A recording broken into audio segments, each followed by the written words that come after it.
ગોંડલ તાલુકાના મોટી ખિલોરી ગામે કોલપરી નદીમાં ઇકો કાર તણાઈ હતી તો રાયપર ગામનો પરિવાર ઇકો કારમાં સવાર હતો, જેમાં એક બાળક સહિત 3 લાપતા છે તો બાબરા તાલુકાનો પરિવાર હોવાનું જાણવા મળ્યું છે। ગુજરાતમાં છેલ્લા 3 દિવસથી મેઘરાજા ધમાકેદાર બેટિંગ કરી રહ્યા છે। સૌરાષ્ટ્ર પંથકના જિલ્લાઓમાં તો સાંબેલાધાર વરસાદ વરસતા લોકો હવે મેઘરાજા ખમૈયા કરે તેવી પ્રાર્થના કરી રહ્યા છે।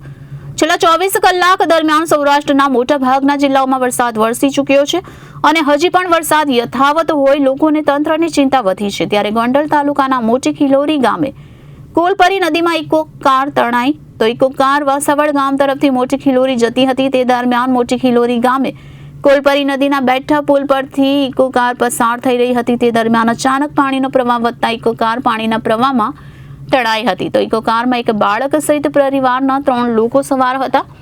ઇકો કારમાં પરિવાર ગોંડલના મોટી ખિલોરી ગામે તેમના સગાને ત્યાં જતા હતા। ગોંડલ નગરપાલિકા ફાયર ટીમ ઘટનાસ્થળ પર પહોંચી હતી અને પરિવારની શોધખોળ હાથ ધરી હતી, જેમાં ઇકો કાર મળી આવી છે। ઇકો કારમાં સવાર 3 વ્યક્તિ લાપતા છે।